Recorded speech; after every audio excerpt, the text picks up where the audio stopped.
नमस्कार दोस्तों। किसी ने बहुत ही अच्छी बात कही है कि अगर आप खुश रहेंगे तो खुशियां आपके पास आएंगी, अगर आप दुखी रहेंगे तो दुख आपके पास आएगा। यह प्रकृति का आकर्षण का नियम है।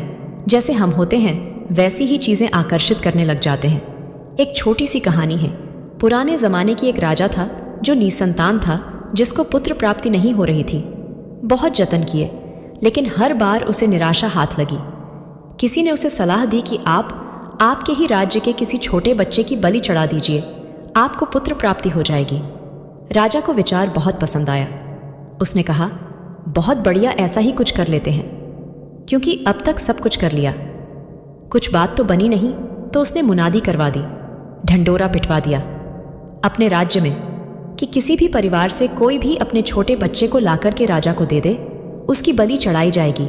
और जिस परिवार से बच्चा आएगा उस परिवार को बहुत पैसा, बहुत इनाम राजा साहब की तरफ से दिया जाएगा। उस राज्य में गरीब परिवार रहता था। उनके बहुत बच्चे थे। एक छोटा बच्चा था, सबसे छोटा, जो मंदिर मंदिर जाता था, भक्ति करता था और कुछ करता नहीं था। तो उस परिवार के मुखिया को लगा कि हमारे तो इतने बच्चे हैं, इसको दे देते हैं, क्या फ़र्क पड़ेगा, वैसे भी इसका काम का नहीं है। तो उस परिवार के मुखिया ने उस बच्चे को राजा को सौंप दिया। राजा ने अपनी तरफ से बहुत सारा पैसा इनाम दे दिया उस परिवार को और वो परिवार खुश हो गया। अब वो तिथि आई, वह तारीख आई जिस दिन बलि चढ़ानी थी। राजा के मंत्रियों ने, सलाहकारों ने सारी तैयारी करवा ली। राजा का इंतजार था। राजा पहुंचा, बलि चढ़ाने की पूरी तैयारी थी। लेकिन राजा ने बच्चे से कहा कि बेटा, तुम्हारी कोई अंतिम इच्छा है? तो उस बच्चे ने कहा कि हाँ, मेरी अंतिम इच्छा है, बस मुझे रेत का ढेर लाकर के दिया जाए। तो रेत मंगवाई गई, मिट्टी जो थी मंगवाई गई। उस बच्चे ने फटाफट से 4 छोटे छोटे घर बना दिए, ढेरियाँ बना दी। और उसके बाद उस बच्चे ने पहली वाली ढेरी को, जो पहला मकान उसने बनाया, उसको गिरा दिया। दूसरा बनाया, उसको गिरा दिया। तीसरा बनाया, उसको गिरा दिया। और चौथे के सामने हाथ जोड़ करके बैठ गया, आंखें बंद की प्रार्थना की। और उसके बाद बोला राजा से कि अब मेरी बलि चढ़ा दो, जो करना है कर लो। राजा डर गया, सलाहकार डर गए, मंत्री डर गए। बोले, इसने क्या किया? इसने कौन सी यह विद्या अपनाई? यहाँ पर क्या विधि लगाई? उससे पूछा, तुमने क्या किया? उस बच्चे ने कहा, कुछ नहीं किया, बस मैंने 4 मकान बनाए और गिरा दिए, 3, 1 को रहने दिया। राजा ने पूछा, तुम क्या चाहते हो? मेरा सर्वनाश हो जाए? तुम यह चाह रहे हो कि तुम्हारी बलि के बाद मैं भी खत्म हो जाऊं? बच्चे ने कहा, नहीं नहीं, मैं किसी का बुरा नहीं चाहता। जो 3 मकान मैंने गिराए, पहला मेरे माता पिता का था, उनकी जिम्मेदारी थी मुझे बचाना, लेकिन उन्होंने तो पैसों के लिए मुझे बेच दिया, तो उस मकान को गिरा दिया।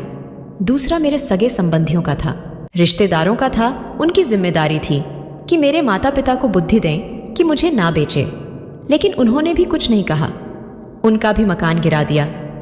तीसरा मकान आपका था राजा साहब, आपका तो सबसे बड़ा कर्तव्य है प्रजा की रक्षा करना, और आप मेरी बलि चढ़ाने चले हो, आपका भी गिरा दिया। चौथा वाला तो मेरा मंदिर है, मेरे परमात्मा का। अब उन्हीं से मेरी जो है आशा बची है। उनसे मैंने कहा कि अब जो होगा आप देख लेना, मैं आपकी शरण में हूँ। राजा की आंखें खुल गईं। उसे ये महसूस हुआ कि कहीं ऐसा ना हो कि इसकी बलि चढ़ाने के बाद भी बेटा प्राप्त नहीं हुआ तो क्या करूँगा। राजा ने उस बच्चे को ही अपना बेटा मान लिया, उत्तराधिकारी घोषित कर दिया और पूरे नगर में, राज्य में ढंडोरा पिटवा दिया कि अगले राजा मिल गए। उस परिवार का मुखिया बस मन में जो है एक निराशा लेकर के ही रह गया। यह छोटी सी कहानी जिसका सार ये समझाता है कि अगर आप उनकी शरण में चले गए तो वो कभी भी आपका अहित नहीं होने देंगे। दोस्तों, उम्मीद करते हैं कि आपको यह कहानी पसंद आई होगी। इसे लाइक ज़रूर करें और अपने परिवार तथा दोस्तों के साथ शेयर भी करें। याद रखिए, अगर आप कुछ अच्छा सुन रहे हैं तो आप सुन रहे हैं चल अकेला ब्रो चैनल को। चलो आज कुछ अच्छा सुनते हैं।